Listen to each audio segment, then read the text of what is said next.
নমস্কার, বাংলা চলচ্চিত্রে স্বাগত। আজ আমরা এসেছি চেন্নাইয়ের অ্যাপোলো হাসপাতালে। চেন্নাই অ্যাপোলো হাসপাতালের বিখ্যাত ईएनटी विशेषज्ञ डॉक्टर श्याम कुमार इसके सঙ্গে কথা বলবো। सर नमस्ते जी। नमस्कार नमस्कार। सर कुछ सवाल है आपको ईयर के लिए।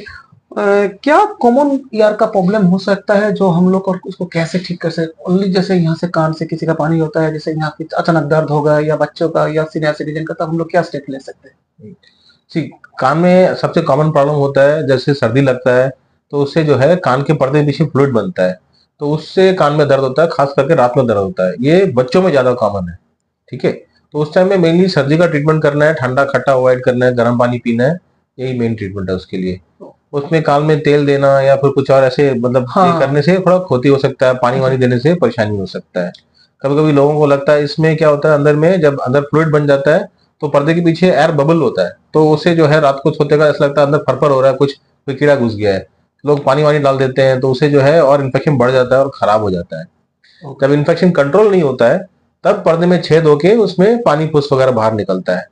उसके लिए मेनली पहले तो मेडिकल ट्रीटमेंट होता है, और कभी बार अगर एक ही बार ऐसे हुआ है तो हम लोग फिर वेट करते हैं 3 महीना 6 महीना, जो मूल कारण है उसको मतलब दवाई से ठीक कंट्रोल करके देन उसको वेट करते हैं कि कान अपने आप ठीक हो जाए।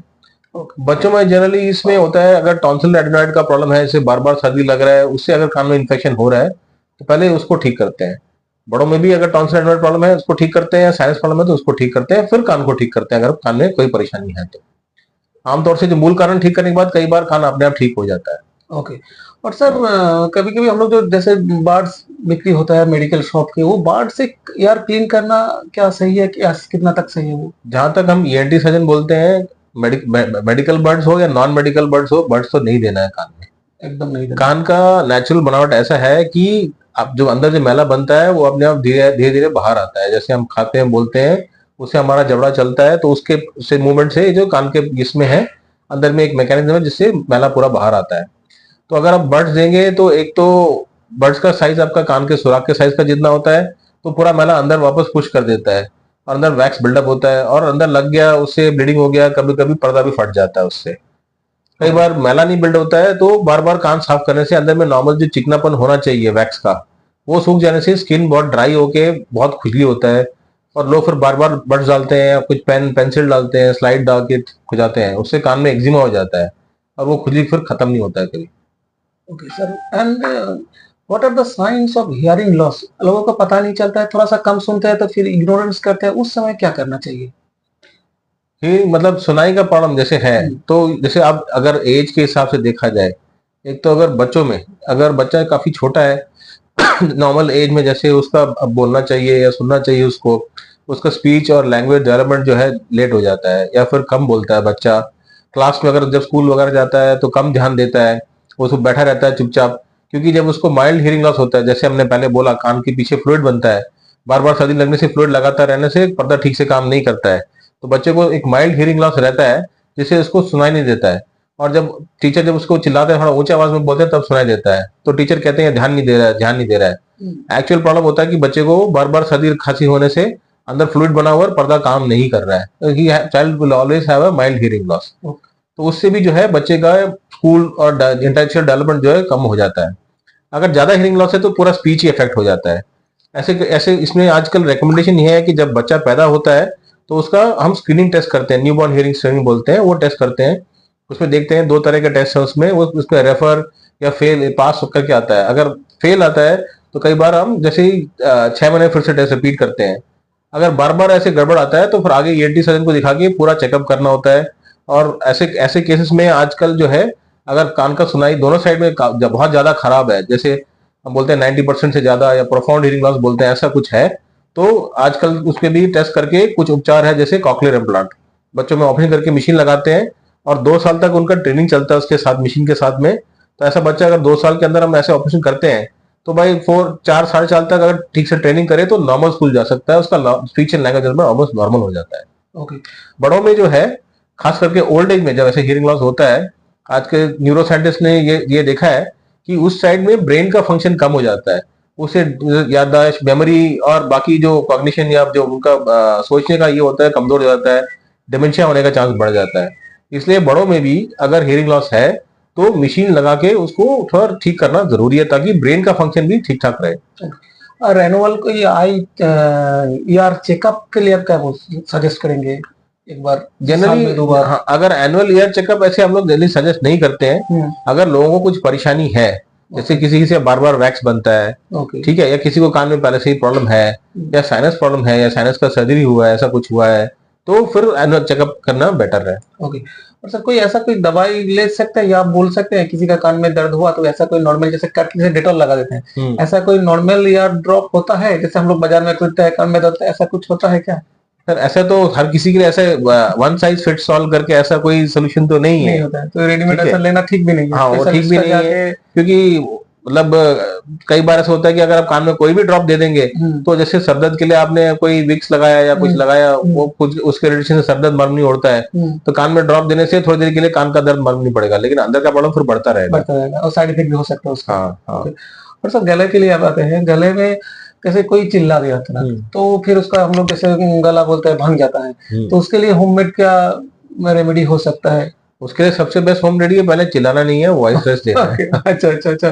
ठीक है, वही होममेड रेमेडी है उसके लिए सबसे पहले तो। अच्छा। ठीक है। और एक कॉमन मिसकंसेप्शन है कि जैसे आवाज बैठ जाता है तो लोग कहते हैं कि भाई गार्गल करते हैं। अगर आपको खाली थ्रोट पेन है, टॉन्सिलाइटिस है, उसके लिए गार्गल कर सकते हैं बेशक।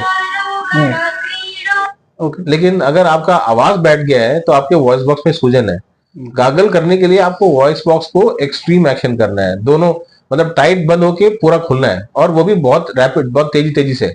ऑलरेडी आपका वॉइस बॉक्स सूजा हुआ है तो वो थका हुआ है, उसको आप भगाएंगे तो और खराब हो जाएगा। तो इसलिए गार्गल नहीं करना है। गर्म पानी पी सकते हैं, गर्म पानी का भाप का निश्वास ले सकते हैं, लेकिन गार्गल नहीं करना है। एंड अगर पहली बार ही है तो मेडिकल ट्रीटमेंट से मोस्टली काम हो जाता है। इसमें कुछ वार्निंग साइंस हैं, जैसे अगर आपको पानी पीते वक्त खांसी हो रहा है, साथ में खाना अटक रहा है, खाने पीने में दिक्कत हो रहा है, खाना खाते वक्त दर्द हो रहा है गले में या कान में, दीज आर वार्निंग साइंस कि गले में कुछ और एक्स्ट्रा कुछ परेशानी हो रहा है। तो उस टाइम आपको ईएनटी को से मिलके आपका गले का एंडोस्कोपी करा लेना चाहिए आपको। Okay okay. और सर अभी साइनस का जो बहुत सारे बच्चों का में भी हो रहा है, बड़ों में भी हो रहा है, उसका अर्ली साइन क्या समझे? साइनस में कैसे सर दर्द भी हो सकता है और क्या क्या सिम्टम्स हो सकते हैं साइनस? अगेन साइनस लोग आमतौर से लोग सोचते हैं जैसे मतलब छींक आना, नाक जाम होना, नाक बहना, तो इसको लोग साइनस मानते हैं। ये साइनस प्रॉब्लम नहीं है, ये एक्चुअली एलर्जी है, डस्ट एलर्जी है। और इसमें 80% रीजन होता है घर के अंदर का डस्ट और हाउस डस्ट, जो बनता है हमारे स्किन के डेड सेल से, बाहर से नहीं आता है, और उसके ऊपर कीटाणु ग्रो करता है, उसको बोलते हैं हाउस डस्ट माइट। इन दोनों से 80% एलर्जी होता है। तो ऐसे एक सिचुएशन में डस्ट को कंट्रोल करना ज्यादा जरूरी है। तो एक तो घर पे झाड़ू देके पोंछा नहीं देना है, डायरेक्ट गीला पोंछा देना है, नहीं तो वैक्यूम देना है। और बेडशीट बालिश का को जो है सप्ताह में एक बार गर्म पानी वॉश करना है, वाटर टेम्परेचर 65 डिग्री सेंटीग्रेड। और रात को सोने से पहले एक छोटा हैंड टॉवल लेके भिजा करके निचोड़ के बेडशीट बालिश कर से मूछा करके सोना है, झाड़ के धूल नहीं उठाना है। कभी कभी डाइट में एलर्जी होता है, जैसे कच्चा टमाटर, बैंगन, भिंडी, केला, प्यारा, कोचू, कुमरा, लौव, टॉक फल, फूड कलर, चॉकलेट्स, नट्स, चिंगरी, केकड़ा, डिम। अगर ऐसा कुछ नोटिस करते हैं कि किसी चीज से एलर्जी है तो उसको अवॉइड करना है। ओके। अचानक कभी कभी देखते हैं कोई ड्यूटी से आता है या कि बच्चे स्कूल से आता है ना, नाक से ब्लीडिंग स्टार्ट हुआ तो उस समय कंसल्टेंट के पास तो जाना है, उसका पहले वो ब्लीडिंग बंद करने के लिए या कैसे उसको पोस्चर में उसको सिलाना है? जनरली अगर नाक से ब्लीडिंग होता है, बच्चों में जनरली ज्यादातर सीरियस प्रॉब्लम नहीं होता है, बड़ों में भी मोस्ट कॉमन रीजन जो है, दोनों में सारे एज ग्रुप में नाक में उंगली करने से ही ज्यादा ब्लीडिंग होता है। अच्छा। उस टाइम ब्लीडिंग नहीं होता है, अंदर नाखून लगता है उस टाइम, बाद में जब कोई इन्फेक्शन होता है या फिर बीपी फ्लक्चुएट करता है तब जो अंदर जो स्क्रैच लगा उसमें ब्लीडिंग होता है। ओके। उसके लिए ऐसे इमरजेंसी मेजर पहले पेशेंट को बैठा देना चाहिए आगे झुका के, और नाक को दोनों साइड से ऐसे बंद कर देना चाहिए एटलीस्ट फॉर 10 मिनट्स। खून जमने का टाइम 10 मिनट्स है, उससे पहले छोड़ेंगे तो फिर से वो जीरो से स्टार्ट करना पड़ेगा। 10 मिनट के लिए ऐसे बंद कर देना है और पेशेंट को मुंह से सांस लेना है, अगर मुंह में कुछ आता है तो बाहर थूक देना है। Okay okay. और सर ये नाक का हड्डी लेके बहुत सारा मिसकंफ्यूजन है, कोई भी बोलता है कि ये वाला हड्डी टेढ़ा होता है, सांस लेने में दिक्कत होता है, फिर उसका ऑपरेशन होता है, लेकिन फिर भी उसका बाद में प्रॉब्लम होता है, ऐसा क्या? इसका नाक के अंदर में जो बीच में हड्डी है उसको बोलते हैं नेजल सेप्टम। इसका टेढ़ा होना होता है 90% पॉपुलेशन में। अब इसमें ये देखना जरूरी है, डॉक्टर को ये जजमेंट यूज करना है कि पेशेंट का प्रॉब्लम उससे कनेक्टेड है या नहीं। अच्छा। तो हर किसी को जरूरत नहीं है ऑपरेशन का। Okay okay. और सर कभी कभी बच्चा या बड़ा दिखता है दिन भर सब ठीक लग रहा है, लेकिन रात का जब सोता है मुंह हाँ करके सांस लेता है, तो उसका क्या कारण हो मुंह से रात को सांस लेना या नाक ढकना जो है, सकता है? बच्चों में मोस्ट कॉमनली होता है। जैसे टॉन्सिल एडिनोइड प्रॉब्लम है, एडिनोइड जो बोलते हैं टॉन्सिल का एक भाई जैसे जो छोटा जीभ के पीछे होता है, अच्छा। नाक को पीछे से जाम करता है। तो ओके। इसलिए क्या होता है, बच्चा मुंह से सांस लेता है। हम्म। बच्चों में अगर ऐसे लगातार हो रहा है तो अगेन उससे ब्रीदिंग इफेक्ट होता है, ब्रेन डेवलपमेंट में असर पड़ता है। तो इसमें अगर कंटिन्यू ऐसे चल रहा है तो हम लोग इसके लिए आजकल टॉन्सिल एडिनोइड को निकाल देते हैं। बड़ों में थोड़ा और कॉम्प्लेक्स प्रॉब्लम है। बड़ों में ज्यादातर वेट ज्यादा होता है पेशेंट का, तो पहले 70% लोगों में वेट कम करने के लिए बोलते हैं। साथ में अगर कुछ स्ट्रक्चरल प्रॉब्लम है, जैसे नाक में हड्डी बड़ा हुआ है या बैंड ज्यादा है, अंदर में पॉलिप है या नॉर्मल मास फूला हुआ है, एडिनॉइड है, ये सब निकालना पड़ता है। नेक्स्ट लेवल ब्लॉक आता है बड़ों में छोटा जीभ और टॉन्सिल में, जिनका ज्यादा टाइम से नाक ढकता है। छोटा जीभ झूल झूल के उसका लेंथ भी बड़ा हो जाता है, अंदर में उसमें मोटापन भी आ जाता है, थिक हो जाता है वो। तो उस टाइम में वो जो टॉन्सिल और जो निकाल के छोटा जीभ का लेंथ को छोटा करके उसको टाइट करना पड़ता है। थर्ड लेवल होता है जीभ का बैक साइड। तो इसमें जितना अंदर ऑपरेशन करते हैं उतना ज्यादा दर्द होता है। अच्छा। ओके, एंड लॉन्ग टर्म में अगर पेशेंट का वेट फिर से बढ़ गया तो फिर से नाक ढकना शुरू हो जाता है। तो इसलिए बेटर है कि अगर वेट ज्यादा है तो पहले वेट कम किया जाए, उससे प्रॉब्लम का समाधान हो गया ठीक है, नहीं उसके बाद में समस्या है तब ऑपरेशन के बारे में सोचा जा सकता है। ओके। और सर सिंगर जो होता है वो लोग सोचता है कि बढ़िया से गार्गल करके या ऐसे करके सिंगिंग क्वालिटी अच्छा रहता है या उसका कंटिन्यू ज्यादा रहता है, ऐसा कुछ रिलेशन है कि इसका गला का स्वर कैसे रह सकता है ठीक बढ़िया? जैसे हमने बोला पहले ही कि गार्गल तो करने से वॉइस में स्ट्रेन पड़ता है। ओके। आपका वॉइस का बेसिक पावर आता है आपके निश्वास से। तो इसमें ब्रीदिंग एक्सरसाइज जैसे प्राणायाम है या फिर कोई और एनी फिजिकल एक्सरसाइज जिसमें आपका ब्रीदिंग कैपेसिटी इंप्रूव होता है, तो उससे आपके वॉइस पे स्ट्रेन कम पड़ता है। तो ऐसा एक्सरसाइज करना बेटर है। ओके सर, मेरा लास्ट क्वेश्चन है, आज का दिन में कैंसर बहुत बढ़ गया, तो एज ए ईएनटी आपका पास बहुत सारे केसेस आते हैं, कभी डिलेड केस आता है, कभी इग्नोरेंस करते हैं कुछ नहीं हुआ है अभी ठीक नहीं, तो इस सब में लाइफस्टाइल, स्मोकिंग और बढ़ते हुए कैंसर, इसके बारे में क्या बोलना चाहिए? Definitely yes. आज के डेट में आप जैसे टोबैको किसी भी फॉर्म में, तंबाकू किसी भी तरीके से, पान, सादा, खैनी, बीड़ी, सिगरेट, पान मसाला, रजनीगंधा, गुटखा, ये सब बंद कर देना चाहिए। ये अगर आप इसका कंटिन्यू लंबा लंबा सेवन करेंगे तो मुंह में, गले में कैंसर बनने का रिस्क 3 गुना बढ़ जाता है। तो बेटर है कि इन चीजों को छोड़ दिया जाए, क्योंकि परेशानी क्या है, इनको यूज करने के बाद इनका असर लंबा टाइम तक रहता है, 20-25 साल तक भी रहता है, और कभी कभी उसके बाद भी अपना असर दिखाता है। अच्छा। ओके। और आमतौर से जैसे मुंह में कैंसर होता है, मुंह में घाव होता है जो सूखता नहीं है, उससे ब्लीडिंग होता है, दर्द होता है। गले में अगर देखा जाए तो गले में भी खाने पीने में दिक्कत होता है, आवाज में दिक्कत हो जाता है, खाना अटकता है जैसे हमने बोला, फिर कभी कभी जो है पानी पीने से खांसी आता है, ये सब होता है।